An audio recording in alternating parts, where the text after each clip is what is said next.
Dando continuidade então ao nosso estudo do CSS, a gente já trabalhou com seletores, já trabalhamos também com a parte aqui de margem, espaçamento, né? Margem, preenchimento e bordas, e agora a gente vai trabalhar com Flex Layout. A ideia do Flex Layout ou Flexbox Layout, tá? É a gente conseguir alinhar todos os nossos objetos de uma maneira simples, sem que eu precise ficar colocando, por exemplo, que tal elemento vai ocupar a posição XY da minha tela. Hora ou outra, esse elemento ele pode ficar maior, o usuário pode preencher alguma coisa, esse elemento pode ficar maior. Hora ou outra eu vou utilizar um tamanho de viewport, que é a parte de visualização, a parte da minha tela que eu estou visualizando do meu browser, maior, outras vezes menor, dependendo do tamanho da tela do usuário, dependendo às vezes do dispositivo que o usuário está utilizando para acessar. Então é importante que eu utilize algum método mais inteligente para poder alinhar os meus elementos dentro do meu layout, dentro da minha página, tá? O Flexbox faz isso para vocês. A Flexbox Layout é um módulo CSS que fornece um modo eficiente para desenhar o layout da página de vocês. Ele vai alinhar os objetos de vocês, às vezes dependendo do outro, dependendo do espaço que sobra, tá?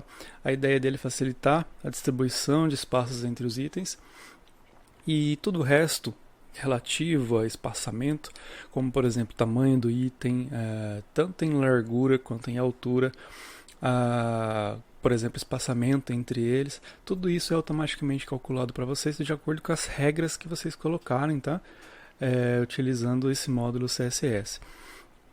A gente tem dois conceitos aqui importantes que a gente trabalha com Flexbox Layout. O primeiro deles aqui é o Flex Container. Esse daqui é o Flex Container. É como se fosse um div, tá? E dentro do div você vai ter elementos.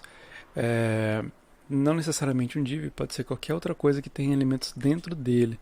Então aqui a gente tem um container e dentro vocês estão vendo que tem elementos, tá? Esse cara mais externo aqui é o Flex Container, é o que vai conter os elementos dentro.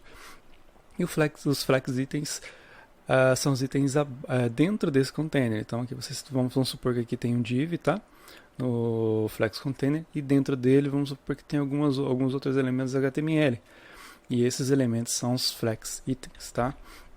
Aqui a gente tem um exemplo de um código HTML. Eu gostaria que vocês escrevessem esse código para testar, tá? Façam os próprios testes de vocês, isso é muito importante. Aqui a gente tem então um div. Reparem aqui que eu tenho um div mais externo. Esse div mais externo aqui é o div que ele é o container, tá? Esse cara aqui é o container. Esses divs mais internos, esses aqui são os itens, tá? Aqui a gente tem a configuração de estilo para o container. Eu coloquei ponto .container aqui só para vocês saberem que é uma configuração relacionada ao container. É muito comum vocês verem isso, mas não necessariamente vocês precisam utilizar esse nome de classe, tá? É um nome de classe que eu inventei aqui, que vocês podem colocar o que vocês quiserem aqui. Então aqui eu tenho padding, background, tá? E a borda. Então vocês estão vendo aqui que ele está pintado de cinza, esse mais cinza mais externo aqui, esse cara é o container de dentro. Vocês estão vendo que esses caras verdes aqui, ó, são os itens. Bom, aqui até então eu não adicionei Flex Layout, tá? Não adicionei nenhuma configuração CSS de Flexbox.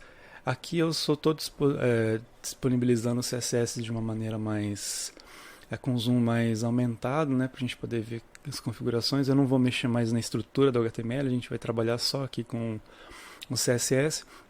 Então vocês estão vendo, é a mesma configuração de antes, tá?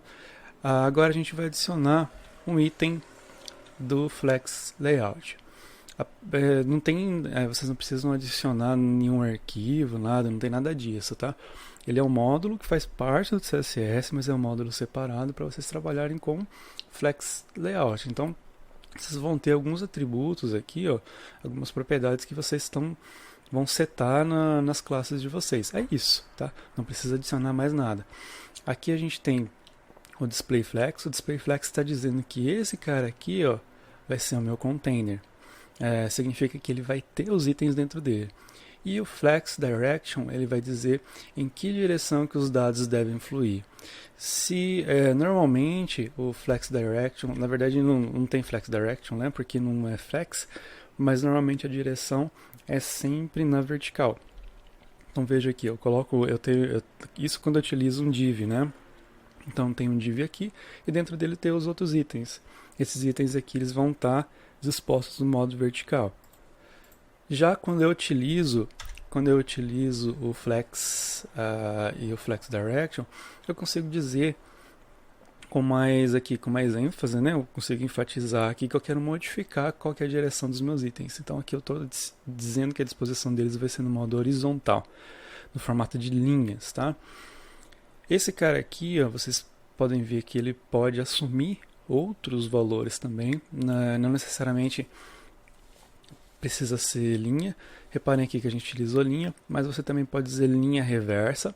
Isso significa que ele vai os itens eles vão ocupar na posição. Reparem aqui que o 1 está aqui, ó.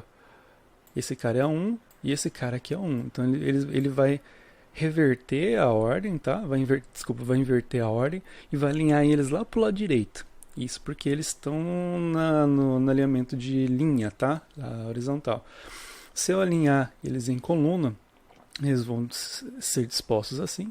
E eu posso dizer para ele também, ó, aqui, reparem aqui, ó, aqui é column reverse, tá? Acabei de ver esse errinho aqui, tá?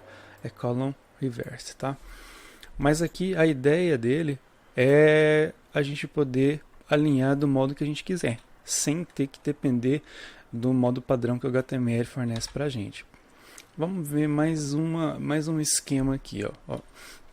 Aqui eu estou adicionando um tamanho para o meu container. Repare que o meu container estava solto aqui, ó. Ele assumia o tamanho da largura da minha tela, né? Ele estava ocupando toda a largura da minha tela. O que a gente vai aprender agora é como lidar com esses itens aqui, ó, quando esses itens não cabem mais nessa largura. A gente vai continuar na próxima aula.